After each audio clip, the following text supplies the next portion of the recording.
Oui. Alors, moi, je voudrais bien revenir sur si c'est un moment historique, car pour moi, ça l'est. Vous savez, quand j'étais à l'école, au premier cycle, il y a eu un sommet Afrique-France à Bamako, et on nous a fait sortir de notre école, nous amener à l'aéroport pour aller applaudir. C'était quand? Je ne sais pas si c'était en 2007 ou quand, mais je crois que je devrais avoir... J'étais très jeune, j'étais un enfant, on ne savait pas ce qui se passe, on vient, on applaudit. Donc à l'époque, c'était un sommet France-Afrique. Bon, les choses ont changé. J'aime plus l'expression Afrique-France. Oui, non, mais voilà, c'est pour dire que les choses ont changé. Il faut bien le rappeler. Aujourd'hui, c'est Afrique-France. Ok, d'accord, mais en tout cas, c'est historique parce que moi, petite fille qui était au bord du goudron en train d'applaudir, je ne sais même pas qui était le chef d'État, qu'est-ce qui s'est passé, me retrouve aujourd'hui en face du président français pour lui dire ce qui ne va pas. Oui, c'est historique. C'est historique, il faut le dire, il faut l'assumer. Il faut l'assumer. Et par rapport à la légitimité, oui, nous avons cette légitimité. Nous avons cette légitimité parce que nous sommes des jeunes de ce continent. Nous avons la légitimité parce que nous savons ce qui ne va pas. Nous avons la légitimité parce que nous sommes surtout victimes de cette relation. Et aujourd'hui, nous devrons être des acteurs de cette relation. Donc oui, nous avons la légitimité et nous allons porter la voix. Lova, pour clore cet instant avec vous. Moi, je suis émue par ce qu'elle dit. Oui, nous sommes tous émus. Sur la partie historique, je vais rebondir sur ce qu'elle a dit. Moi, c'est de l'autre côté. Moi, j'ai grandi, je suis née dans une banlieue française du 94. Je suis une fille qu'on appelle dite de cité. Donc moi, j'ai vu l'Afrique autrement. Je l'ai vu d'abord par mon père, qui m'a raconté que jusqu'à ses 17 ans, il était indigène. Et je l'ai vu aussi me dire à quel point j'avais la chance d'être française. Donc j'ai dû composer avec ça. Et puis, aujourd'hui, avec toute cette articulation, aller à Madagascar, pour moi, c'était un rite initiatique. J'ai découvert ce que c'était l'appel du sang, l'appel de la terre. Revenir en France, c'est exactement pareil. Parce que ce qu'il ne faut pas oublier, c'est que pour toutes les personnes qui ont ces deux altérités, c'est un tout. À chaque fois que la France saigne, nous aussi on pleure. À chaque fois que l'Afrique saigne, nous aussi on pleure. Et fondamentalement, je pense qu'on est tous venus ici pour poser nos tripes sur la table. Elle est là, notre légitimité. On pose tout, on donne tout, quitte à prendre le risque peut-être de bousculer un certain protocole, mais ça se fera toujours dans le but de tendre la main, parce qu'on a une revanche à prendre sur l'histoire. Il est hors de question que je m'arrête en disant c'est l'histoire de la colonisation, c'est l'histoire de la traite négrière, c'est l'histoire de la France-Afrique. Ce n'est pas ça l'avenir, et moi je suis là ici pour dire que tout se passe demain, mais c'est aujourd'hui qu'on construit. Voilà. Merci infiniment. Lova, Adam et Sandrine, vous restez avec nous. Donc, l'afro. Merci beaucoup, Claudie. Mon Dieu, que je suis émue, je n'y attendais pas, c'est terrible. Waouh. Je suis extrêmement heureuse et émue d'être avec vous aujourd'hui parce que aujourd'hui, quelque part, c'est ma double identité qui est sur cette scène. Et vous ne pouvez pas imaginer à la fois le bonheur, l'orgueil, la satisfaction de voir toutes ces personnes qui me ressemblent, à qui je ressemble et qui font l'Afrique et la France de demain. Je ne vais même pas faire les salutations d'usage, c'est terrible, mais c'est terrible. Monsieur le Président, Messieurs les ministres, Madame la directrice de région, Monsieur le maire, Messieurs et Mesdames les députés et tous les élus, Mesdames et Messieurs, je voudrais vous dire combien je suis heureuse aujourd'hui de voir que ce concept que le Président de la République a imaginé lors de Ouagadougou, lors de sa présence à Ouagadougou, pourquoi je suis heureuse de voir ce concept rendu possible. Je voudrais aussi dire à Michael Delafosse combien je suis fière de voir Montpellier être un peu la capitale de l'Afrique aujourd'hui. Et to our sisters and brothers coming from all these English African countries speaking, welcome in France. E para meus amigos de Angola, Cabo Verde e Moçambique, sejam bem-vindos. Estamos todos juntos. Alors, comme beaucoup d'entre vous, moi je suis née en Afrique, et plus précisément sur une île si petite que parfois les géographes un peu distraits oublient de l'insérer sur les cartes du monde. Cette île c'est l'île du Cap-Vert. C'est un pays avec lequel je garde beaucoup d'attaches. Et je suis arrivée en France à l'âge de 7 ans avec ma famille, chargée de peur, mais chargée aussi de beaucoup d'espoir, comme le sont tous les migrants.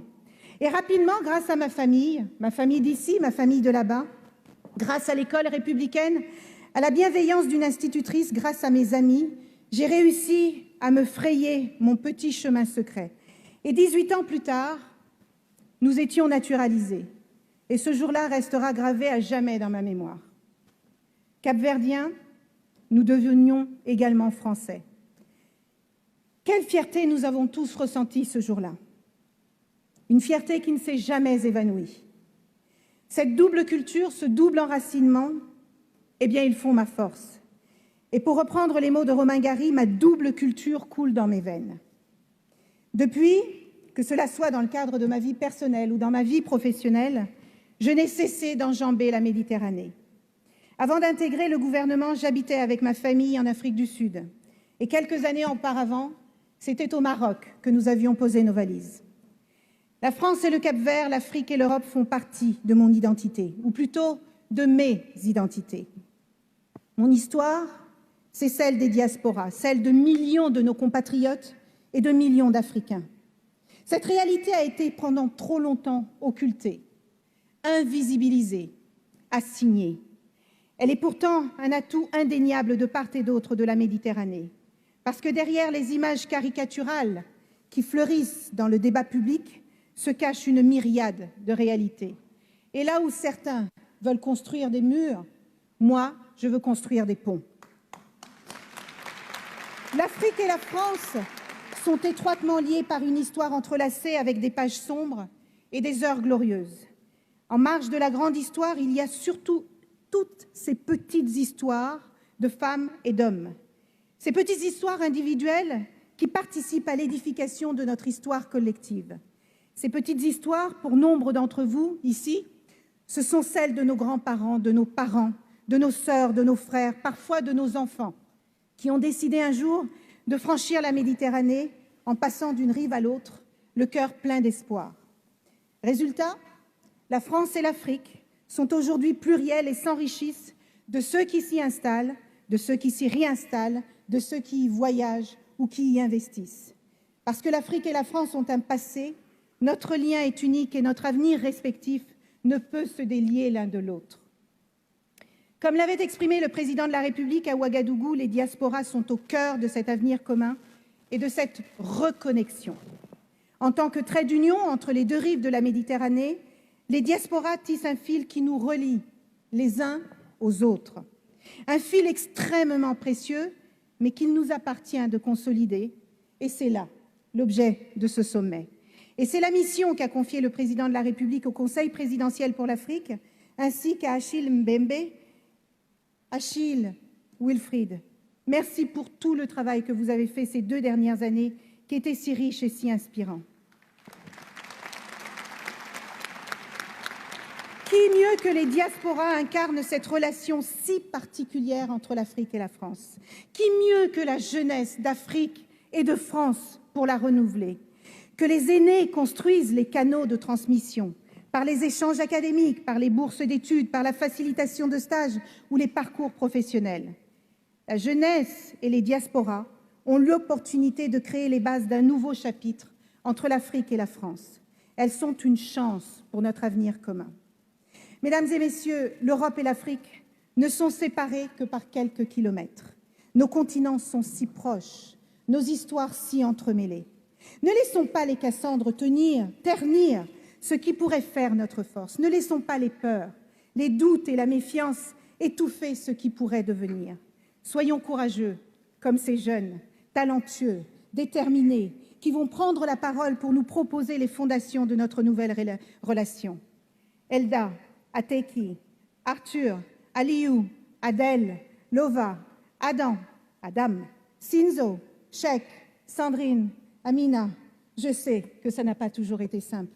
Et je vous le dis avec toute la chaleur de la fraternité de notre devise républicaine, toutes les grandes avancées ont été remportées par des hommes et des femmes tels que vous, qui un jour ont fait un rêve.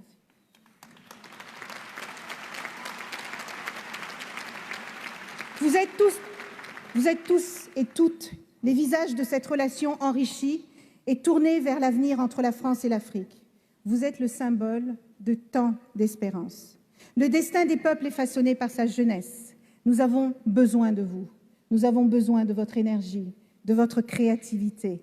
Nous avons besoin de votre ambition et de votre détermination. Jeunesse de France, jeunesse d'Afrique, vous pouvez créer cette relation basée sur des valeurs communes et intangibles d'égalité, de liberté, de dignité et de respect. Être jeune en Afrique, c'est trop souvent signe de départ. Être jeune en Afrique a trop souvent été va, vit et devient. Ensemble, elle doit se muer en va, vit et revient, parce que les voyages forment la jeunesse.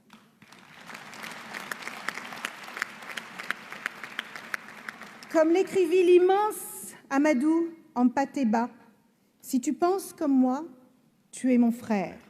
Si tu ne penses pas comme moi, tu es 2 fois mon frère, car tu m'ouvres un autre monde. » Je vous remercie. Madame Elisabeth Moreno, merci. Merci. Voilà. Voilà. Je voudrais juste quand même ajouter que la diversité de la population française, et vous en conviendrez, cher ministre, est la somme de son histoire.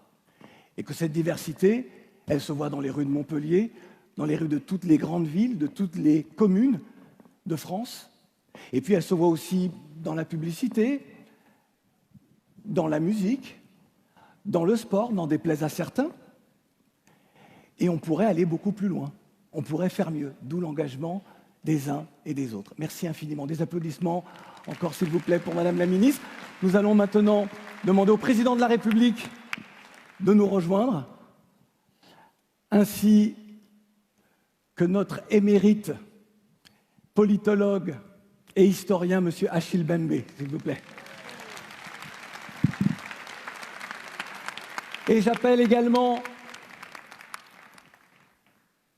les 9 autres jeunes. C'est vous qui portez ce sommet. Ce sommet n'existe pas sans vous, vous êtes moteur.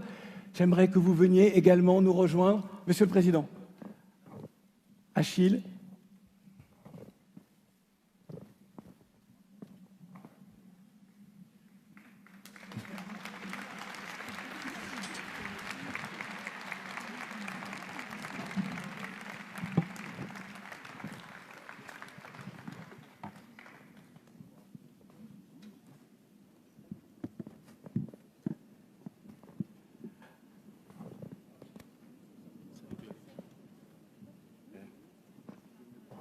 Là, voilà.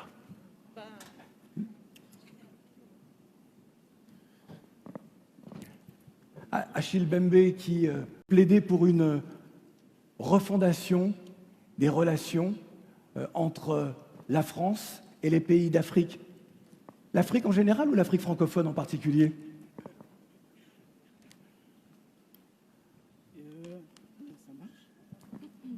Micro. Oui, ça devrait fonctionner. Allez-y, Achille. Oui. Ouais.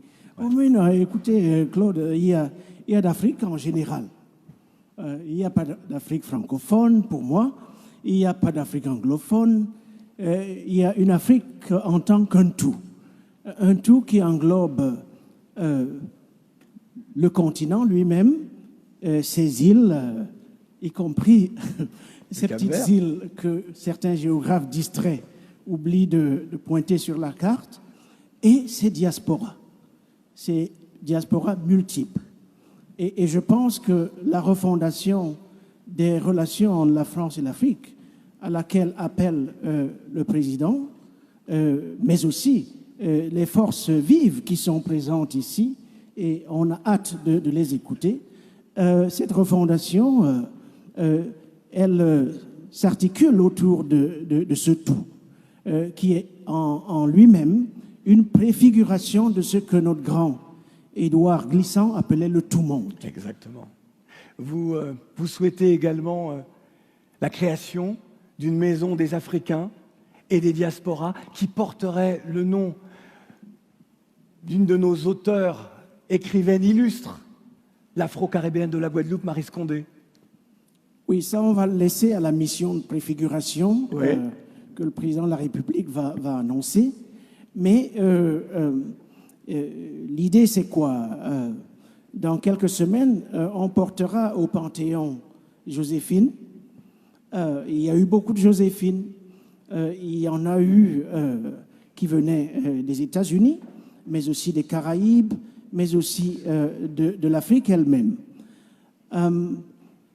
Ils et elles ont contribué à la construction du génie français, qui lui-même se réclame justement de l'universel. Et donc, créer une maison pour abriter cette part du génie français, du génie universel, c'est l'objectif de cette proposition. Le but, c'est quoi? Le but, c'est de rendre permanent la sorte d'exercice à laquelle on a participé récemment avec la saison Africa 2020. C'est de faire en sorte que cette saison devienne permanente, soit dans un lieu, soit dans une série de quartiers généraux répartis dans l'ensemble du territoire, mais avec des réseaux en Afrique également. C'est ça l'objectif. Elisabeth Moreno, Achille Mbembe, je vais vous laisser maintenant. C'est vous, chère Elisabeth, qui allez... Je reste là, je suis dans le coin, pour modérer si vous avez besoin de moi. Bien. Oui, ça va fonctionner. Bien. Alors, vous avez bien compris que le président de la République a souhaité que... Non mais, c'est normal. Ça marche. Ah oui, je ne l'ai pas ouvert. Ah, d'accord. D'accord. Pardon. Vous avez compris que le président de la République avait souhaité que ce sommet soit très différent de tous les sommets de cet ordre.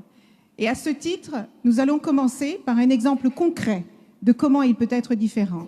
D'habitude, les chefs d'État parlent et nous écoutons, et ensuite c'est exécuté. Cette fois-ci, nous allons avoir un format tout à fait différent, où ce sont les jeunes qui vont parler et le président de la République qui va écouter. Et je trouve que c'est extrêmement symbolique parce que si nous disons que l'avenir doit être porté par la jeunesse, et j'enjoins la jeunesse de France à s'emparer de ces questions avec la jeunesse d'Afrique, eh bien, il faut que nous entendions ce que vous avez à dire et de quelles relations vous rêvez pour la France et pour l'Afrique. Merci. La parole est à vous.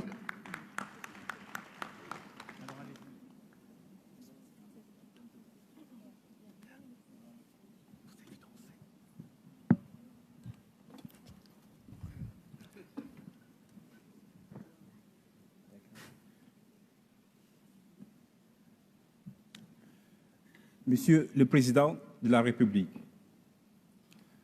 distingués invités, mes chers collègues, chers participants, bonjour. Je suis Ateki Seta Caxton. I am from Bangui, in the northwest region of Cameroon.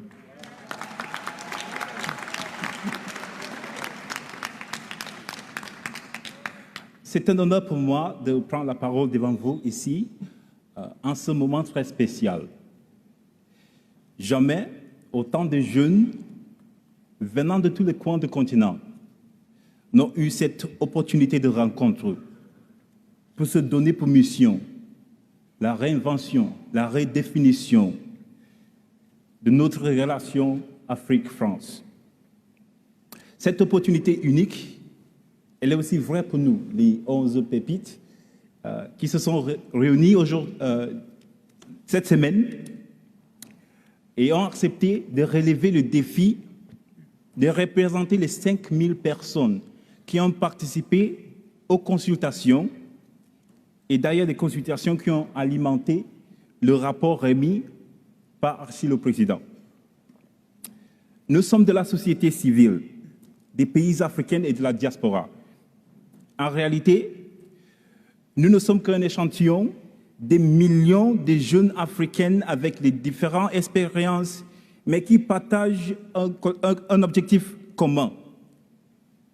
c'est lui d'écrire non seulement une nouvelle page, mais tout un nouveau récit dans les relations entre l'Afrique et la France. Nous sommes ici pour dire avec honnêteté, avec sincérité, c'est que ces relations ont été ce qu'elles sont et ce que nous souhaitons qu'elles deviennent. Mais je me trouve que souhaiter n'est même pas le bon verbe, parce que ces relations doivent changer.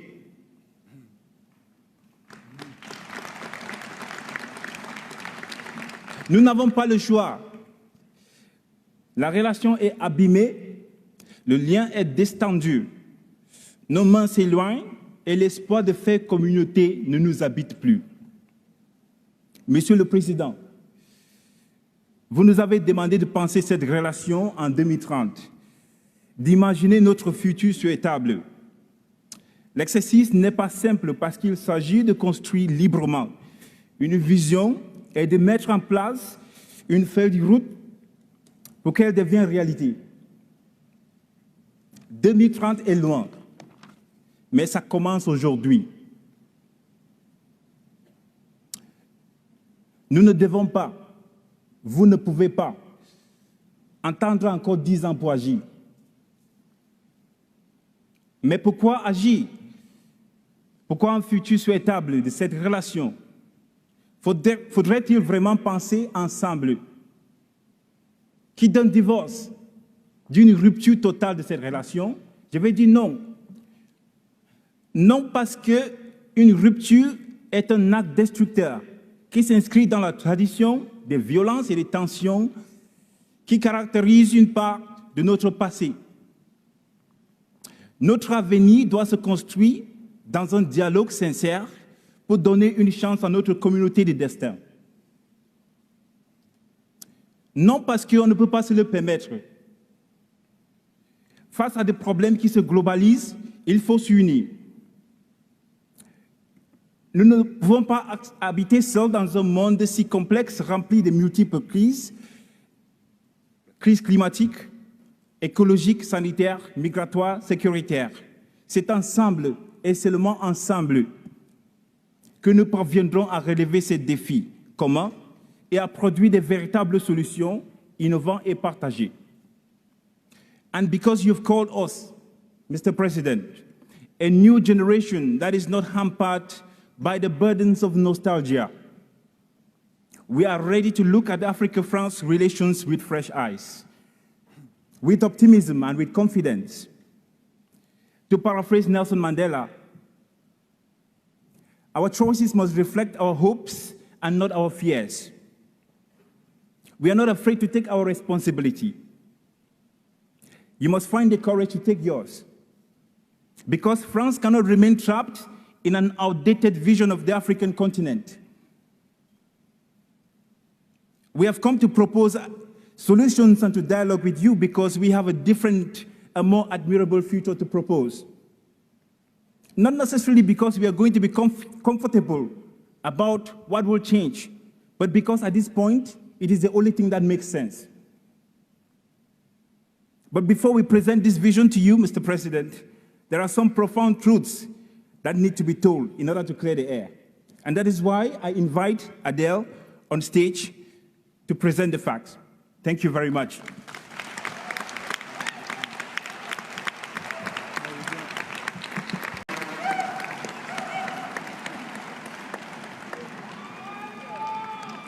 Monsieur le Président, Mesdames et Messieurs, je suis Arthur Banga de Côte d'Ivoire. Et Monsieur le Président, l'équipe m'a chargé de vous présenter la vision que nous voulons pour 2030. Quelle relation entre l'Afrique et la France à 2030? Monsieur le Président, un futur souhaitable est possible. Imaginons un instant que nous sommes en 2030 et qu'en 2030, la France a assumé son histoire dans la relation Afrique-France. Dès 2023, la France est enfin sortie du déni. Elle a reconnu sa responsabilité sans tomber dans le piège de la recherche de la pureté. Monsieur le Président, le travail de mémoire de l'esclavage et de la colonisation est enfin permis. Les œuvres restituées sans argument normatif de conservation du patrimoine public, ces œuvres-là participent de cette réparation, Monsieur le Président. Elles nourrissent cette nouvelle relation parce qu'elles circulent dans et hors de nos musées en Afrique comme en France. Monsieur le Président, cette reconnaissance permet ainsi de créer une collaboration plus apaisée, constructive entre nos peuples, mais plus important, entre nos jeunesses. Monsieur le Président, à la fin de la décennie, la relation Afrique-France est équilibrée. Elle est équilibrée car les imaginaires ont évolué, entraînant de vrais changements relationnels. Ils ont d'abord évolué avec le vocabulaire. L'attention toute particulière portée par la France aux éléments de langage et à la posture pour sortir du rabaissement, conscient ou inconscient, ont permis en 10 ans de changer les choses, les mots et les actes de la relation. Monsieur le Président, on ne parlera plus d'aide ou de développement, mais de partenariat et de co-construction.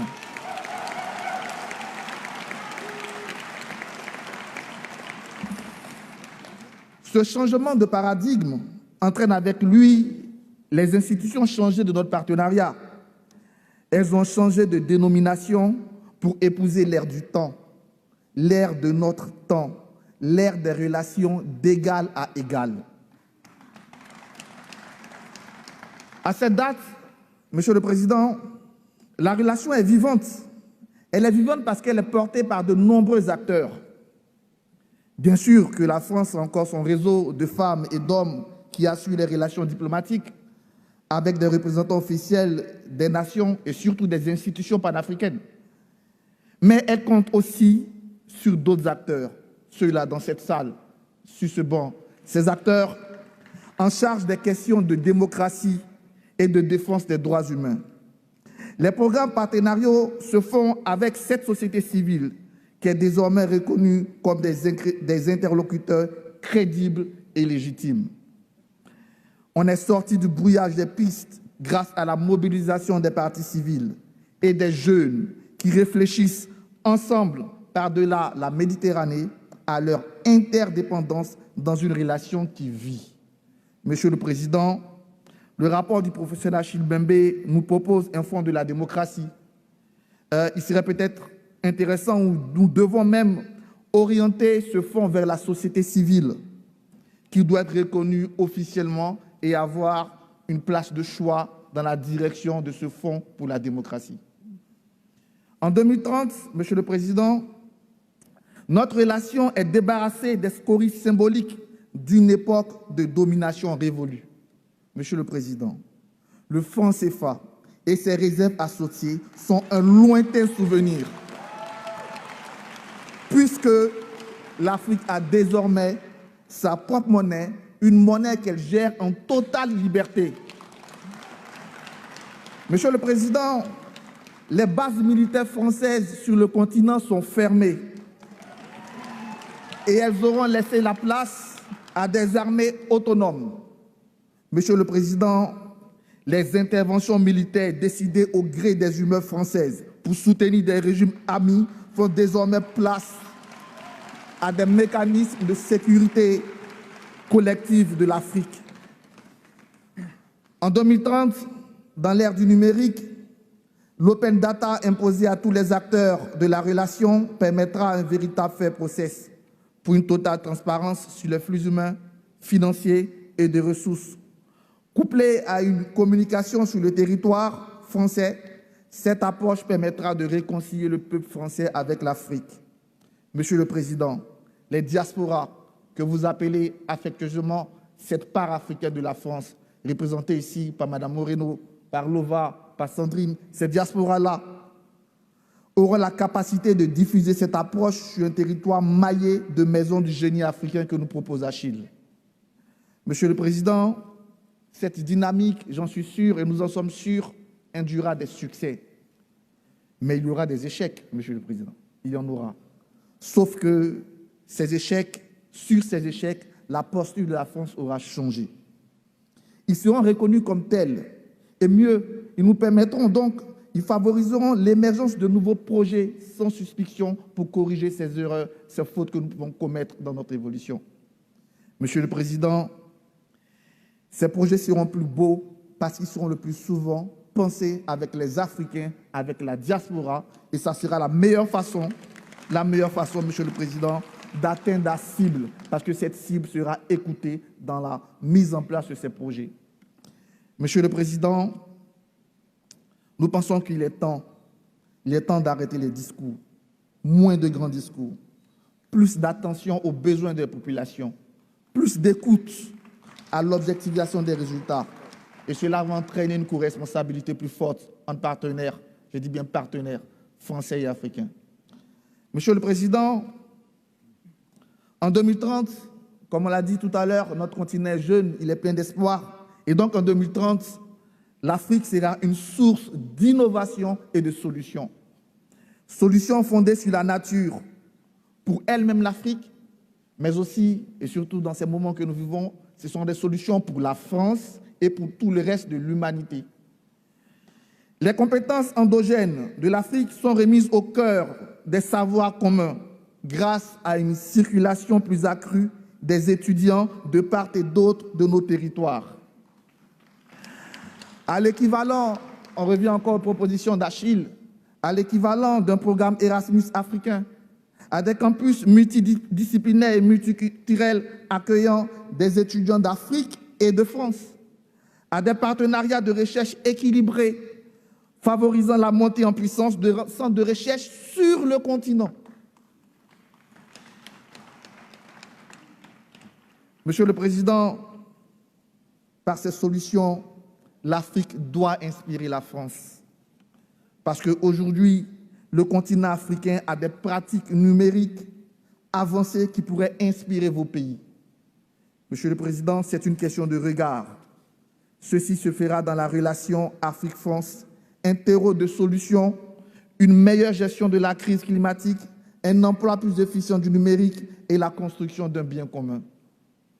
2030, c'est de la prospective à court terme.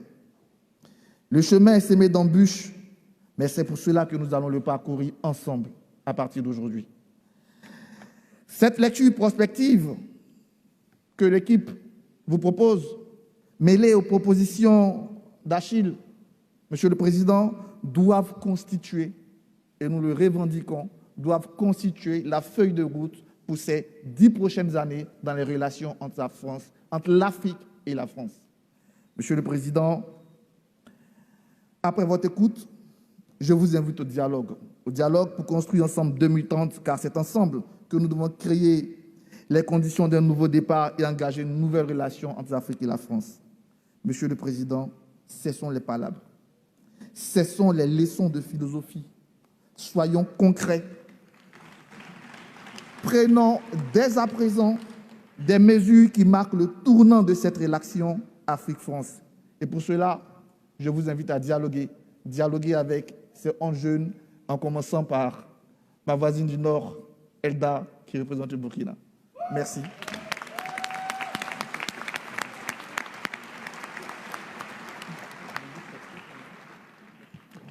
Nous pourrions le rappeler encore et au-delà de cette plénière, de ce moment important, essentiel, nous vivons un moment historique. Merci infiniment aux 3 intervenants, que je vous demande d'applaudir s'il vous plaît, pour les remercier. Et cher Achille, c'est votre moment avant qu'Elda ne s'exprime, non? Je n'ai rien à dire, j'ai tout dit dans le rapport. Vous avez tout dit? Oui. Vous ne vouliez rien nous montrer? Non, aucune vidéo, rien du tout? Aucune image? Bon, très bien. Ah, ok, bien sûr, bien sûr. D'accord. Elda? Oui. Merci beaucoup. Non, pardon, ma sœur, il ne faut pas toucher le micro. Non, ça ne fonctionnait pas. Ça fonctionnait pas. C'est vrai? Non, ça ne fonctionnait pas. Et je pense que c'est ce que Arthur a dit, lorsque ça ne marche pas, il faut le reconnaître.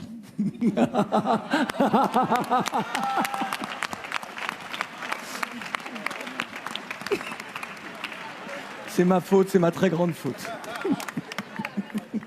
Merci beaucoup, Arthur, d'avoir terminé donc avec ces conclusions. J'ai des choses à dire, mais il faudrait bien que vous me permettiez de respecter les salutations d'usage. Monsieur le Président, chers invités, chers Français, chers Africains, chers amis, Mesdames, Messieurs, et à tous ceux qui sont là aujourd'hui et qui nous suivent à travers les médias pour participer à cette conversation directe et surtout sans filtre, bonjour. Bonjour. Je suis Raïmwende Elda Kwama. Je suis africaine, je suis burkinabé, je suis intègre. Merci. Nul besoin donc de vous préciser que mon interpellation sera celle de la vérité, de la sincérité et de la franchise, sans filtre, Monsieur le Président. Mon point va s'articuler autour de tous ces imaginaires-là. Et s'il s'agit de parler des imaginaires et de ces concepts faux, incompatibles à la réalité de nos peuples, il faudra surtout parler du vocabulaire dépassé, inadapté, dévalorisant, qui réside encore dans vos discours et dans celui de vos institutions lorsque vous vous adressez à l'Afrique ou lorsque vous levez des fonds pour aider l'Afrique. Parmi ces expressions, il y en a une qui retient mon attention tout le temps et qui par fini me dérange. L'aide au développement. Monsieur le Président, l'aide, tant qu'elle n'aide pas, tant qu'elle n'amène pas à se départir de l'aide, comme le dit Thomas Sankara, il faut s'en débarrasser. Car l'aide, ce type d'aide-là rend esclave. Ce type d'aide-là empêche les peuples, les populations de s'en sortir par elles-mêmes, par leur propre capacité, parce qu'elles peuvent le faire, Monsieur le Président, et vous devrez le savoir, le meilleur est en chacun d'entre nous, quelle que soit notre origine. Je continue donc pour vous citer ici Feu Joseph Kizerbo, un intellectuel africain, certainement que vous le connaissez, vous lisez beaucoup, n'est-ce pas, Monsieur le Président? Il a dit, et je cite, « On ne développe pas, on se développe. » Fin de citation. Alors si on ne développe pas, on ne peut pas non plus aider à développer. Ça fait près d'un siècle que l'aide au développement se balade en Afrique. Ça ne marche pas.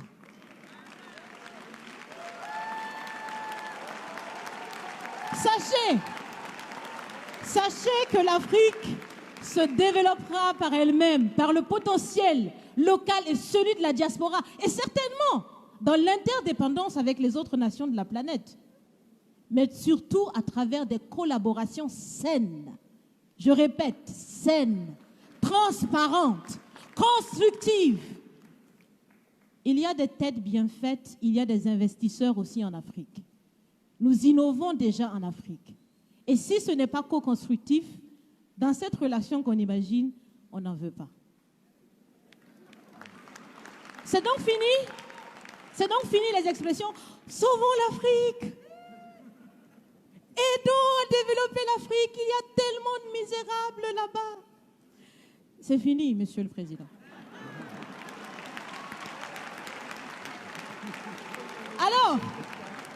Alors, si on doit vivre ensemble, parce qu'il le faut à tout prix, ça sera dans l'interdépendance, je répète, mais surtout et aussi dans le respect et la valorisation des uns et des autres. Monsieur le Président, vous avez voulu ce sommet différent, vous nous avez appelés, nous, société civile, tout en sachant bien que tout ce qu'on peut faire, c'est dire ce qu'on pense. Vous êtes un président, vous pouvez prendre des décisions, que chacun prenne donc ses responsabilités dans ce sommet. Monsieur le Président, je vais vous proposer des actions concrètes. Est-ce que vous savez, je pense que vous le savez, l'AFD, l'Agence française de développement, fête bientôt ses 80 ans. C'est l'occasion de faire différemment. Changez déjà le nom, changez le fond. On l'a si bien dit, on veut des partenariats qui soient clairs, qui soient transparents, où nous aussi on peut parler, on a notre mot à dire, on peut aussi agir et on peut mettre aussi de l'intellect et des ressources financières sur la table de la discussion. Je vais finir parce que j'aime bien échanger avec Monsieur le Président. Mais je vais finir. Et je vous propose de visualiser avec moi ceci.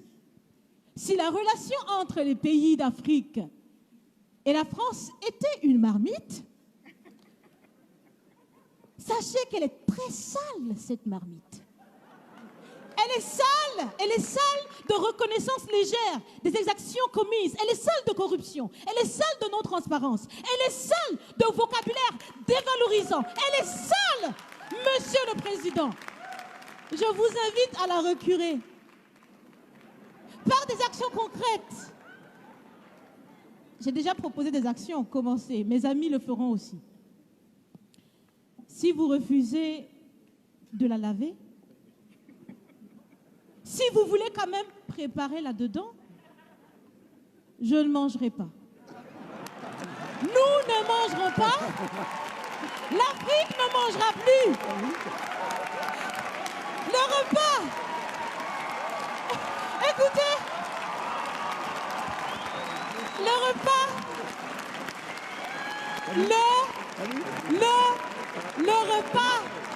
Le repas sera prêt. Vous serez le seul à table avec un appétit difficile. À bon entendeur, salut.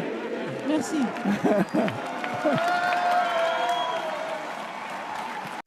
Merci Claudie. Merci. Merci. Monsieur le Président, nous nous sommes vus mardi. Vous nous avez demandé d'être sincères, libres et transparents. Nous allons l'être. Vous pouvez compter sur nous. Je vais d'abord vous demander, vous, et vous inviter, Monsieur le Président, à faire tomber votre costume de président et à m'écouter en tant que frère et citoyen du monde et en tant que frère de la France. Je vous parle en tant que citoyen. Recevez et entendez mon message en tant que citoyen et en tant que citoyen du monde. Je vous demanderai de remettre le costume de président tout à l'heure. Mais pour le moment, il est à terre.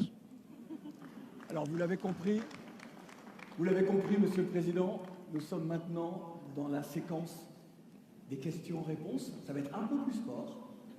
Il peut répondre à tout moment, quand il le souhaite. Voilà. Et vous pouvez donc interrompre, cher Fall, quand vous le souhaitez. On est disposé au dialogue, Monsieur le Président. Et donc, je m'appelle Cheikh Fall. Je suis africain, sénégalais.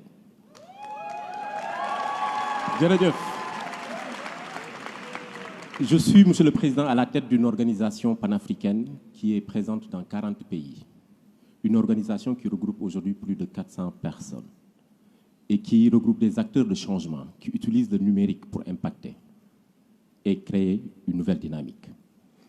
Monsieur le Président, je suis de cette jeunesse africaine, engagée, motivée, contestataire, mais très réfléchie et très ouverte au monde.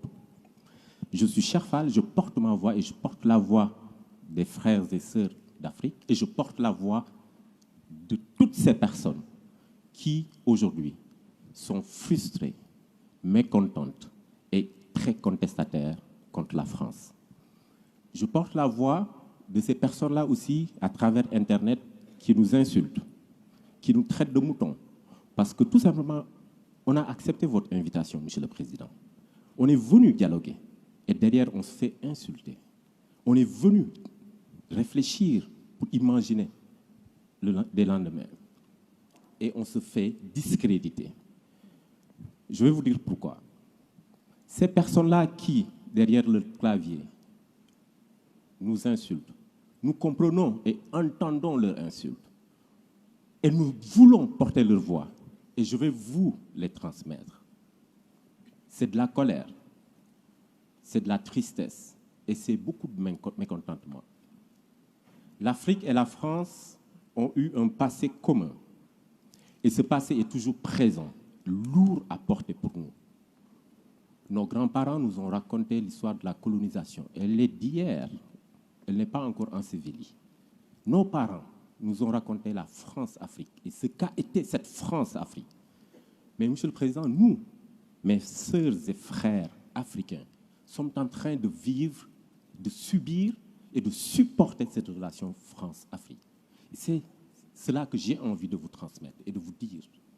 Nous sommes ici pour discuter, dialoguer, réfléchir sur les futurs souhaitables. Il ne serait pas possible de le réaliser, ce futur, tant que le passé n'a pas été pensé. Pensé, P-A-N. Pensé, reconnu. Il serait une chimère que de vouloir un futur avec les plaies du passé. Monsieur le Président, ce passé est lourd et continue à peser sur nous. Je vais vous inviter maintenant. Vous pouvez remettre votre costume de président. Je vous invite ici et maintenant à un rendez-vous historique. Je vous invite à prendre ici et maintenant des engagements forts, des décisions fortes pour reconnaître et accepter de demander pardon au continent africain. Vous sentez beaucoup d'émotion dans ce que je suis en train de dire. Effectivement, je suis très ému et je sais que je ne suis pas le seul à être ému. Mais j'ai envie de vous inviter à ressentir un peu de cette émotion. Après cela, Monsieur le Président, je vous inviterai à cesser de coopérer et de collaborer avec ces présidents dictateurs en Afrique.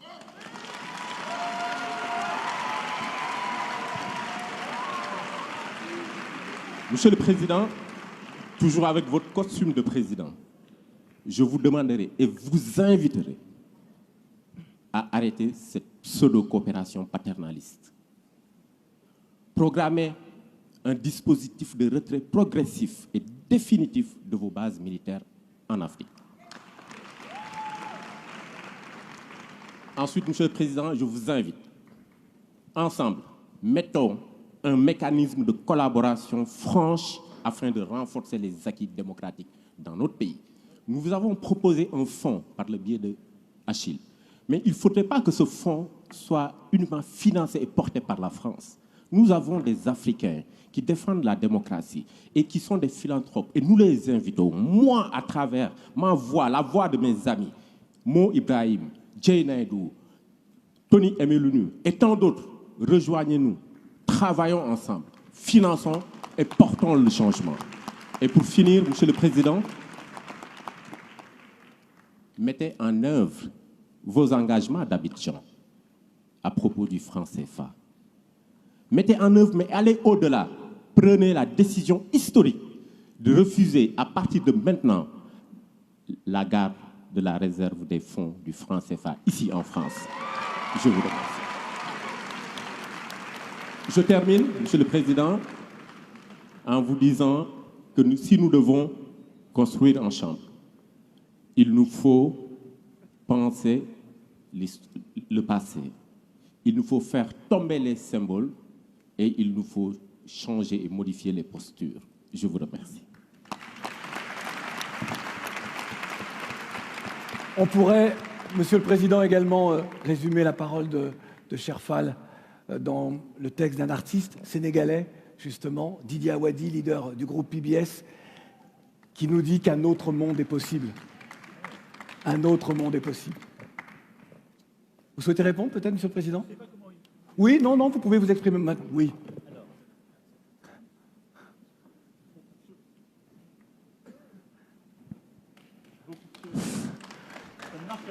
Faut-il... Non. Ça ne marche pas. Voilà, Maintenant, mais ça parce marche. que vous n'aviez pas le bon micro, Monsieur le Président. Maintenant, ça marche. Bon. Alors, beaucoup de choses ont été dites et je ne vais pas chercher à répondre à tout, mais je vais aller direct sur les questions les plus spécifiques qui ont été posées, en particulier les questions de vocabulaire. Puisque vous m'avez d'abord interrogé là-dessus, Elda. Si on dialogue, on s'écoute. Si vous m'avez écouté, vous ne m'avez pas entendu parler d'aide au développement. J'ai dit justement tout à l'heure qu'on voulait faire de l'investissement solidaire, parce que je considère que c'est de l'investissement. Et ce changement, on est en train de le porter, de le faire. Et donc, je dis ça parce que ce qu'on est en train de faire est très important. Et vous portez une énergie, une indignation, parfois une colère. Parce que vous subissez une colère de gens qui vous en veulent d'être ici aussi, qui vous mettent la pression. Mais c'est la vérité, vous l'avez dit à juste titre. Mais je ne voudrais pas non plus que vous vous mettiez à me reprocher tout ce que les autres ont pu faire ou font à côté, mais que j'ai décidé de ne plus faire moi. Parce que j'aurais le même sentiment d'injustice que vous. Donc, je partage totalement votre clarification sémantique. Je ne parle pas d'aide et je ne pense pas qu'on va développer quelqu'un ou développer un continent. Je pense que vous savez beaucoup mieux que moi, et vous l'avez d'ailleurs montré avec beaucoup d'énergie, ce qui était bon pour votre pays, ce qui était bon pour votre continent. Notre objectif, c'est de plus en plus d'accompagner des projets, de permettre par un partenariat de les faire. Donc, on parle plutôt d'investissement solidaire maintenant. Et pour être très concret, oui pour changer le nom. Parce que je pense que ça le traduit.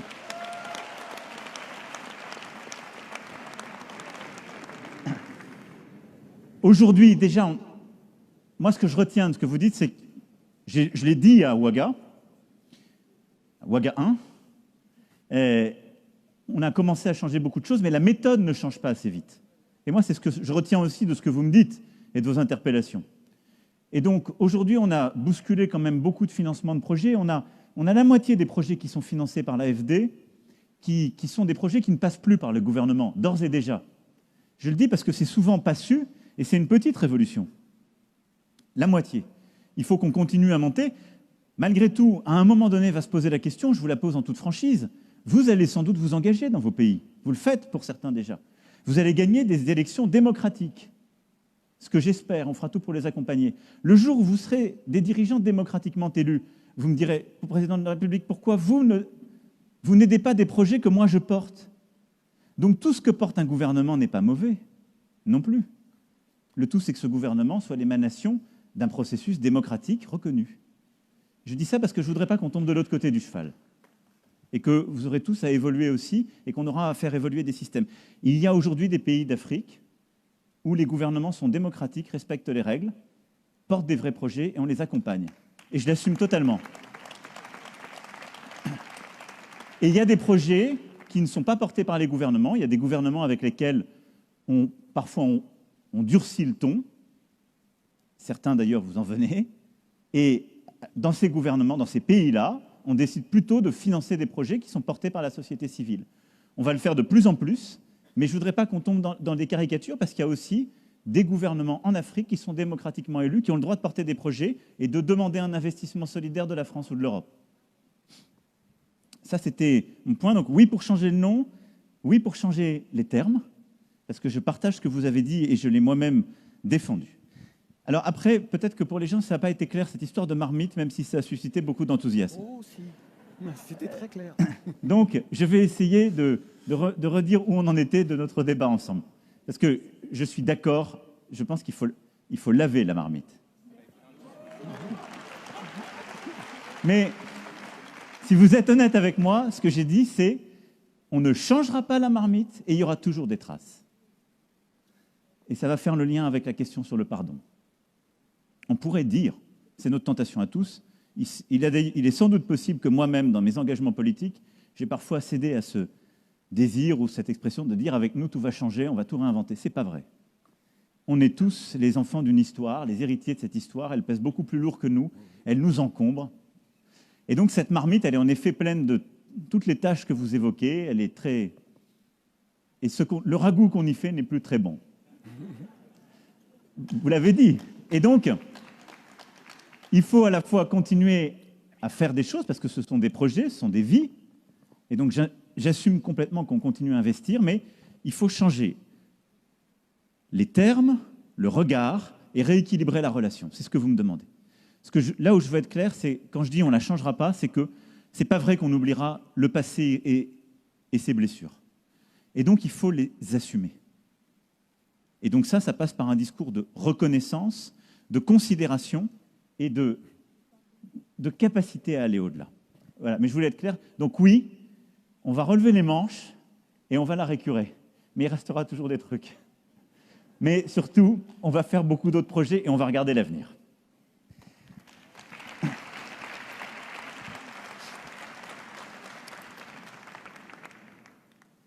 J'ai été interpellé sur la question du pardon. Je vais être simple. Si je veux faire un succès d'estrade, je le fais. Évidemment, si je dis oui, je le fais, la main sur le cœur, et que je vous dis le pardon est demandé, ça va vous faire très plaisir. Mais je pense que ça n'a, je vous le dis très sincèrement, sur ce que vous me demandez, ça n'est pas ça ce que je dois faire. Pourquoi? Parce que c'est trop facile. Il m'est arrivé de demander pardon. Je l'ai fait d'ailleurs il n'y a pas si longtemps, ça a été une des rares fois, pour la question des harkis en France. Parce qu'il y a une série de responsabilités particulières, très concrètes, très traçables, et que j'assume totalement, et qui enclenchent un processus de réparation, y compris de gens qui ont vécu ça dans leur vie, dans leur chair, et des enfants qui ont été élevés derrière des barbelés jusqu'à assez récemment. Dire le pardon, ça voudrait dire qu'en quelque sorte, je voudrais me délier. Et je ne crois pas à une politique de pardon, en tout cas dans le lien qu'il y a entre la France et l'Afrique. Je crois à une politique de reconnaissance, d'abord et avant tout. Je l'ai assumé, cette reconnaissance, y compris quand j'étais candidat, et je l'ai assumé comme président. Oui, la France a une responsabilité immense, puisque la France a été un pays qui a organisé le commerce triangulaire et la colonisation. Elle n'est pas le seul, mais elle y a largement contribué. Et donc oui, il faut reconnaître cette responsabilité, assumer de la porter, elle fait partie de notre passé et de la relation. Donc oui au discours de reconnaissance, aujourd'hui comme demain. Parce qu'une fois que je reconnais, je nomme tout ce qui va avec, je nomme ce que les historiens ont documenté, ce qui est établi en vérité. Et j'en prends ma part, mais je ne m'en débarrasse pas. Mais est-ce que moi, je peux demander pardon au nom de cette histoire à votre génération? Je pense qu'à ce moment-là, ce qu'il y a derrière le pardon, c'est la volonté, en quelque sorte, pour le coup, de passer à autre chose, de m'en débarrasser. Et je ne pense pas que nous nous débarrasserons de cette histoire. Et donc, avec la question de la reconnaissance, il y a pour moi celle plutôt d'une politique de la promesse. Je cite mes maîtres, mais Paul Ricoeur a beaucoup mieux que moi écrit là-dessus. Il n'y a pas de politique de pardon. Il y a une politique de la reconnaissance et il y a une politique de la promesse.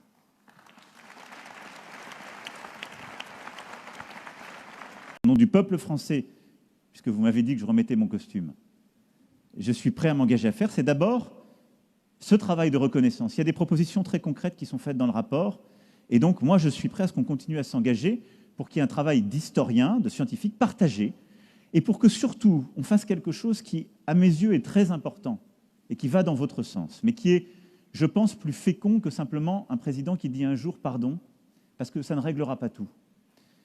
C'est de dire cette politique de reconnaissance, elle doit mettre en place, c'est commencer un processus inexorable de mémoire et d'histoire qui vise à documenter ce passé sous toutes ses formes et à en écrire l'histoire partagée.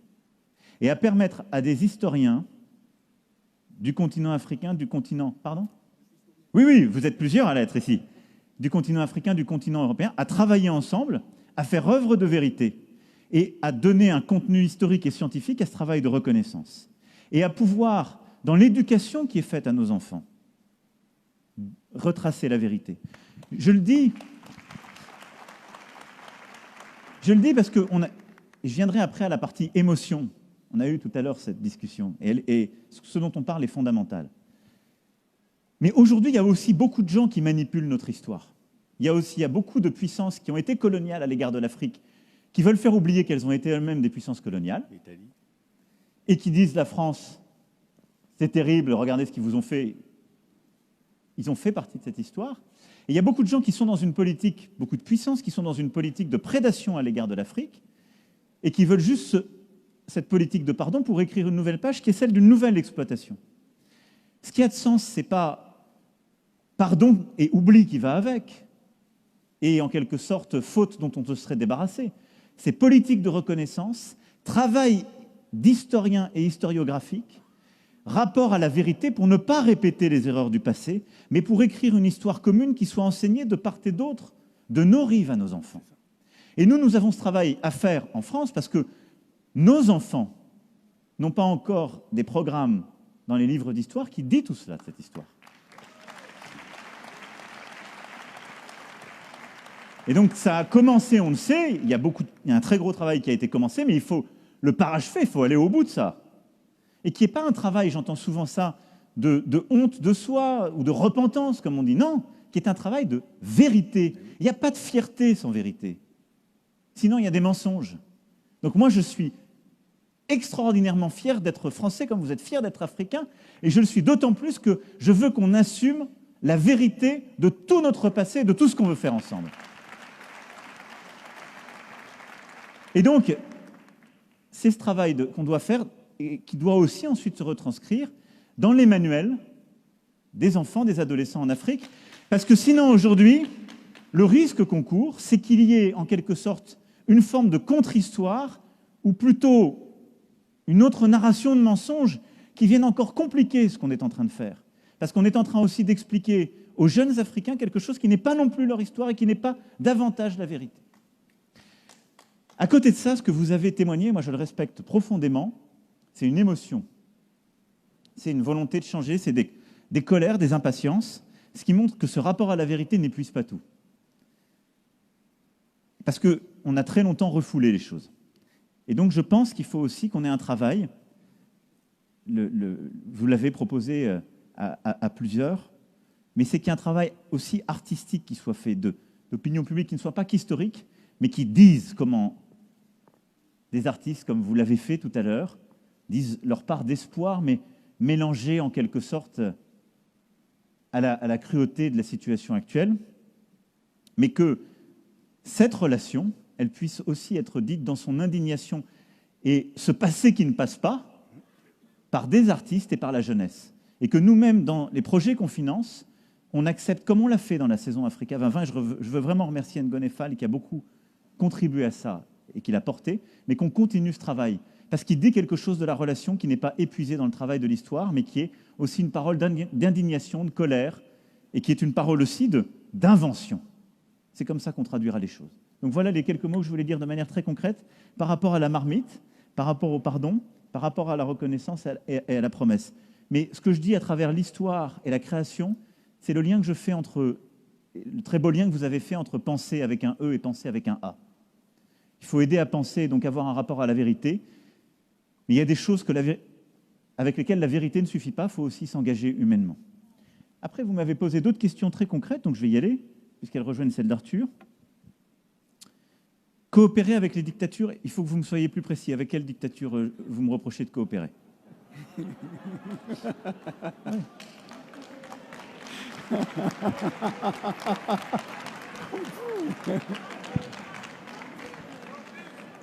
Sans filtre. Monsieur le Président, c'est vous le Président. Ah oui. Mais c'est vous qui coopérez. C'est nous qui subissons. Non, cher. On entend la salle. Moi, je vais vous dire. Oui. Il y a le Tchad à côté. Allez, cher. On vous écoute. Aujourd'hui, on peut avoir une liste très longue. Mais je vais vous dire, nous... Oui, on va y arriver. Je sais que vous voulez faire la liste. Laissez-moi y aller avec Monsieur le Président. Alors, Monsieur le Président, chez nous, ce qu'on appelle dictature, c'est ces présidents-là qui, par souci et par velléité de durer au pouvoir et d'y rester éternellement, modifient des constitutions, organisent des élections, tripatouillent ces élections et se maintiennent au pouvoir. C'est ce qu'on appelle, nous, cette dictature de la démocratie. Et je pense que vous les connaissez aussi. Tu veux dire Achille? Peut-être Achille pourrait dire quelque chose sur ce sujet aussi. Je vais répondre, Alors, ne vous inquiétez pas. Attends. Mais peut-être vous pourriez... On va... Alors, allez-y peut-être tous les deux, mais je trouve que ce serait intéressant que Achille Mbembe nous dise aussi. Alors peut-être, on va essayer de respecter... On a pris le pouvoir, c'est fini. Oui, vous avez non, plus mais c'est ça. Alors, de toute façon, c'est le sommet. Non, mais il a raison. On va essayer de respecter l'ordre, puisque tout à l'heure, c'est Lovarinel qui doit s'exprimer et s'adresser au président de la République, mais Aliou juste après. Voilà. Vas-y. Alors, d'accord. Allez-y. Ça marche pas encore. C'est tombé. Non, président. Celui-là, il marche. Bon, Celui du président marche toujours. Alors, bonjour à tous. Bonjour, Monsieur le Président.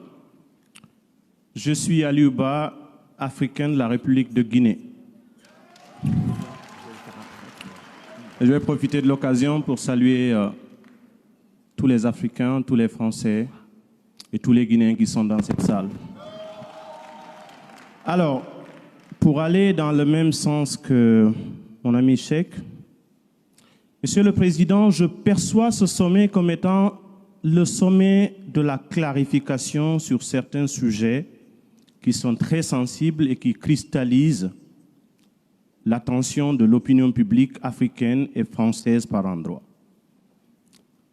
Peut-être que nous n'avons pas la même perception de ce qu'on appelle régime démocratique, parce qu'il me semble qu'il suffit de s'adosser sur des lois et ce qui est légal pour considérer un régime démocratique, étant donné que nous sommes tous d'accord qu'il y a une prééminence de la légitimité sur la légalité pour que nos actions portent.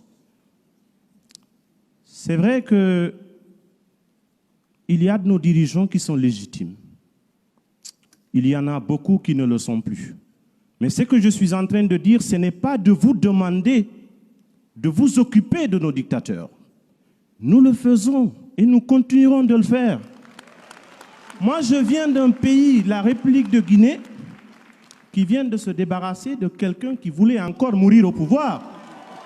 Et je fais partie de ces jeunes qui étaient en première ligne. Je suis fier d'avoir mené ce combat parce que ça ramène de l'espoir auprès de notre jeunesse. Ce que nous essayons de vous demander, Monsieur le Président, ce n'est pas de vous occuper de ces problèmes internes.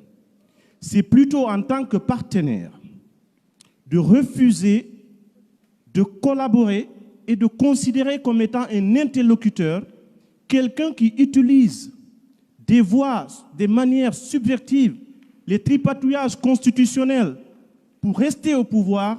N'en faites pas un partenaire. Parce que habituellement, ce qui arrive, Monsieur le Président, on utilise beaucoup de la subtilité politique dans le langage.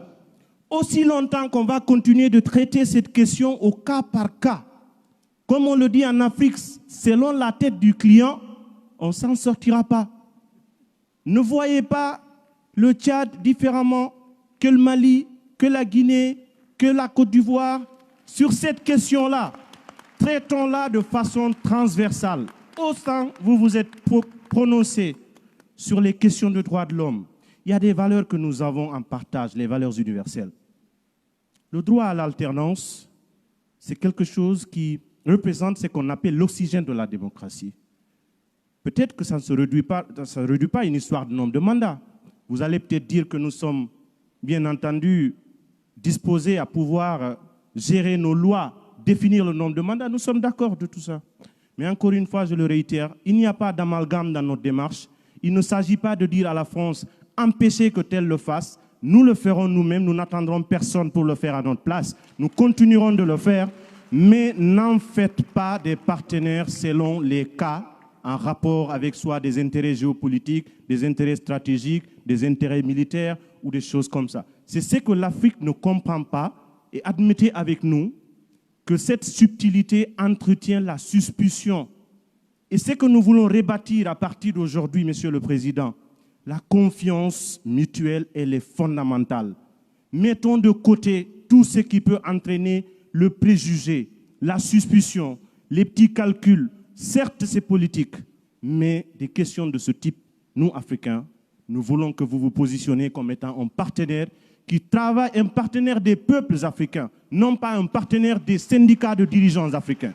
Voilà ce que nous avons voulu exprimer et je viens en appui avec ce que Cheikh va dire. Alors, Monsieur le Président, pour aller dans son sens, je vois très bien la question que vous allez essayer de nous demander.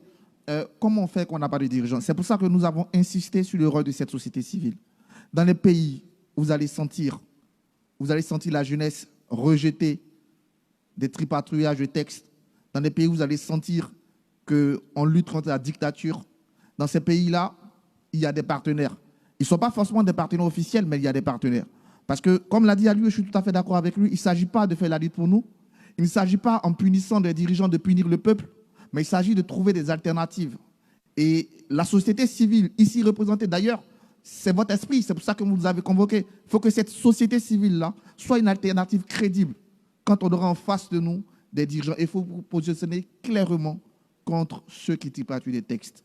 Ça, la position claire de la France sur ce point serait quelque chose de positif pour l'avancée de la démocratie sur le continent. Je vous remercie. Monsieur le Président, Adam voulait juste réagir rapidement pour Adam et pour le Président. Réaction vraiment rapide. Juste 30 secondes. Je veux juste rappeler à Monsieur le Président que ce qui se passe au Sahel n'est que les conséquences de ce qui a été fait en Libye.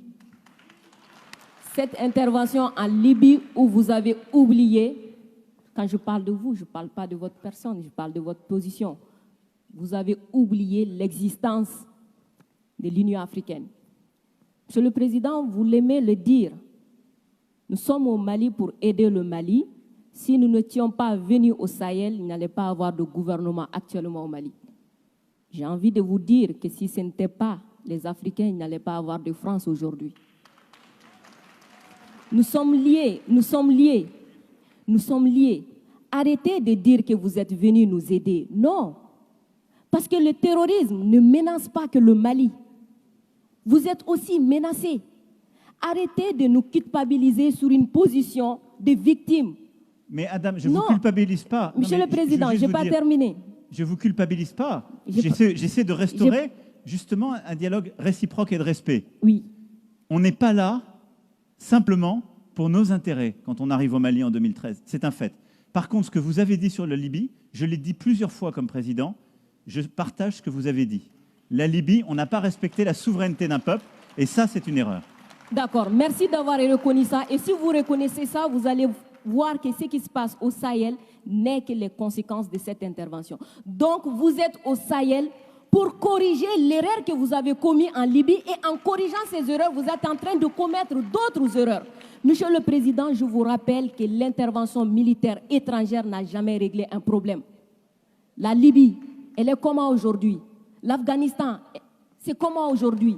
Donc l'intervention militaire ne va pas arranger les choses. Je ne voudrais pas que mon pays soit comme la Libye.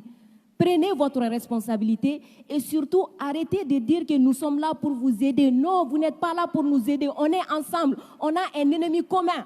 On le combat ensemble. Et pour finir, ces sorties ces derniers jours entre vous et les autorités maliennes, c'est juste une honte.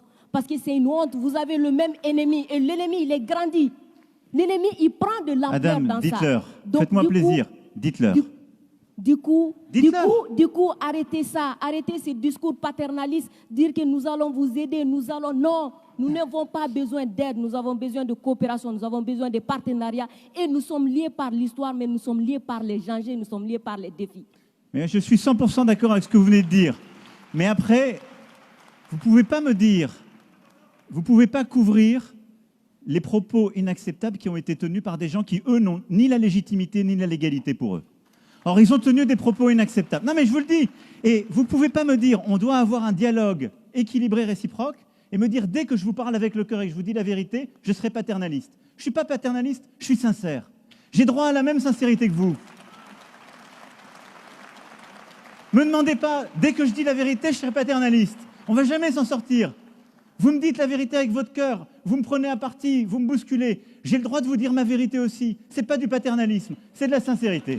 Ok, Monsieur le Président, non, juste pour dire que la sincérité n'exclut pas la courtoisie, la sincérité. Mais je suis courtois comme vous l'êtes avec moi, madame. Oui. Nous sommes courtois les uns. Je suis carrément d'accord avec vous, Monsieur le Président. C'est juste vous dire que j'adore votre sincérité, mais elle n'exclut pas le respect, elle n'exclut pas la courtoisie. Je pense que nous avons l'un et l'autre, là dans le débat, une très grande courtoisie. Absolument. Et on fait la démonstration qu'il n'y a pas de paternalisme, il n'y a pas d'agressivité, il y a une vraie sincérité, mais il n'y a pas de tabou.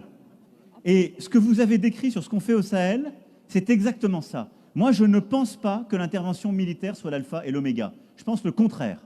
Et donc, le problème que vous avez aujourd'hui, c'est qu'il y a une autorité de transition qui dit « ils devraient rester là militairement, parce qu'ils ne veulent pas faire le travail ».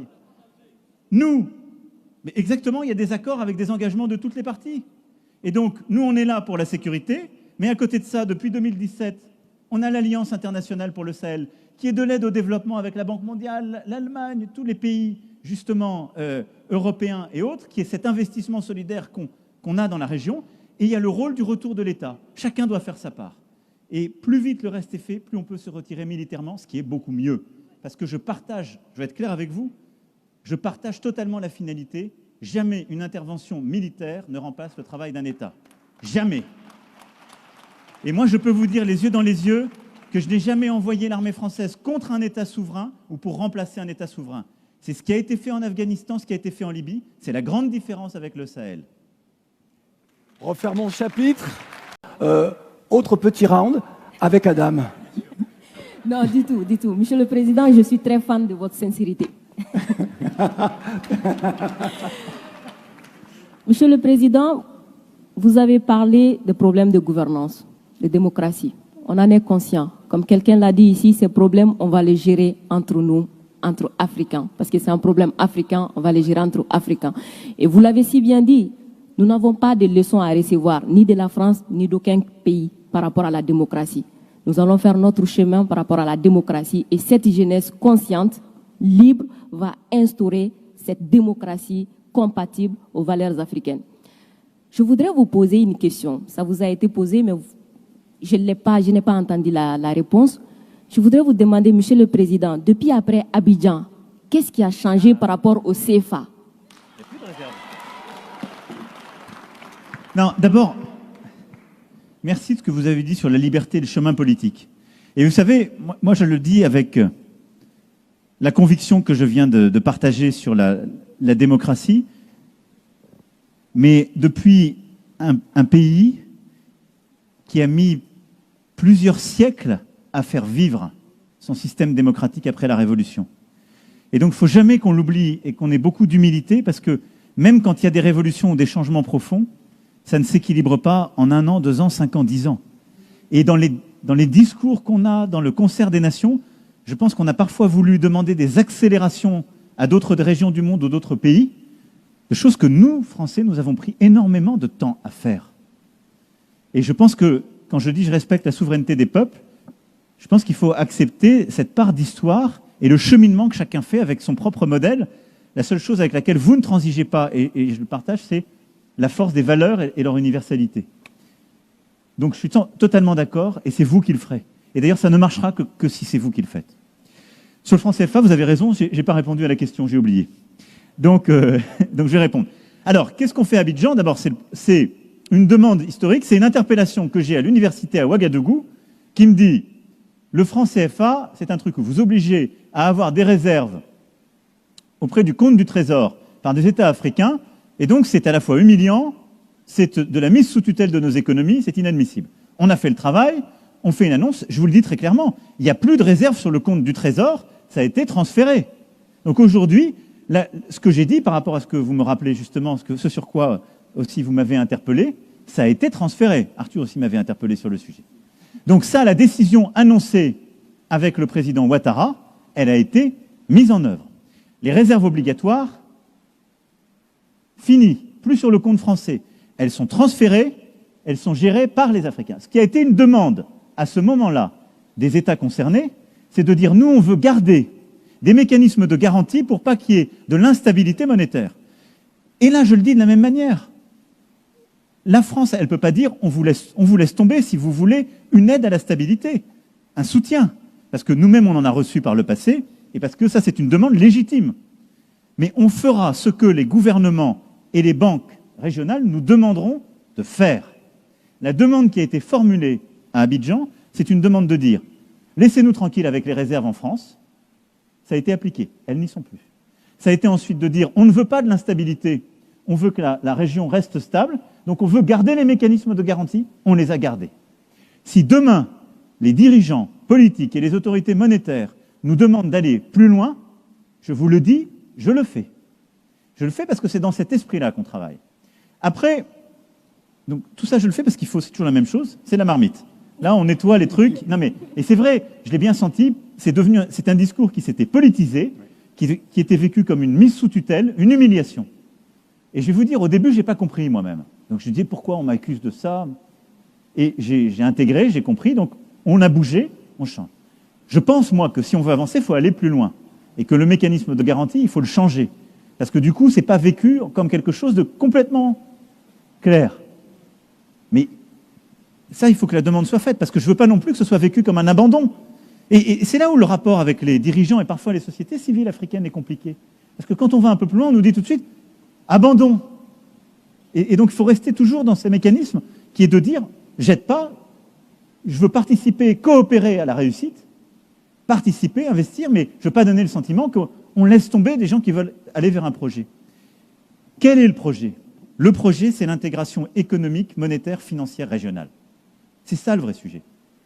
Parce que vous êtes les héritiers de pays, il faut bien le dire, dont les frontières ont parfois été bizarrement définies, dont, je suis gentil en disant ça, c'est le moins qu'on puisse dire, effectivement. Dont la réalité est une réalité qui est beaucoup plus complexe, qui est historique, qui est culturelle, qui est ethnique, qui est parfois ethnico-religieuse, qui est faite de migration, qui est faite justement de déplacements permanents. Et la réalité culturelle, économique, partout en Afrique, est une réalité qui est régionale. C'est ça. Et d'ailleurs, vous le vivez, vous me l'avez très bien dit tout à l'heure sur les sujets migratoires. Et donc, ce qu'on doit réussir à faire, ce n'est pas simplement se départir du CFA. Ça, on est en train de le faire, on a commencé, les réserves ne sont plus à Paris, une fois encore. Mais on doit réussir à bâtir une vraie monnaie régionale. C'est ça le défi. Et l'éco est un projet important. Et là, c'est vraiment aux dirigeants africains, aux dirigeants de la région, de le porter, de décider quel périmètre ils veulent faire. Ils ont un vrai débat, qui n'est pas un débat innocent, qui est de savoir est-ce que le Nigeria est dedans ou pas, parce que c'est une économie qui est énorme par rapport au reste des pays de ECOWAS, enfin de la CEDEAO. Et après, c'est déjà, est-ce que les pays qui n'étaient pas dans le franc CFA, mais qui sont très proches et qui sont intégrés, Cap-Vert, Ghana, quelques autres, eh bien, rejoignent l'éco, parce qu'il n'y a plus de lien justement avec la France, et parce que ça devient une vraie monnaie d'intégration régionale. Et donc ça, c'est pour moi un formidable exemple de ce que vous êtes. C'est-à-dire, vous me dites ce sur quoi on doit bouger parce qu'il y a trop de malentendus, et c'est ce qu'on fait, et on ira au bout, et jusque là où vos dirigeants et les structures financières nous diront de le faire. Mais on ne le fait pas simplement à cause du passé, on le fait pour bâtir un avenir. Parce que l'idée, c'est d'avoir une monnaie commune pour toute la région, parce que ça, c'est bon pour vous en tant que jeunes pour circuler, pour les entrepreneurs pour développer justement leurs activités, pour les artistes pour pouvoir pleinement être intégrés dans la région. C'est ça le but. Merci infiniment. Alors, cher Achille Mbembe, je parle sous votre contrôle. Il a été décidé de façon collégiale avec de 11 jeunes intervenants brillantissimes que je vous demande d'applaudir, s'il vous plaît, très fort.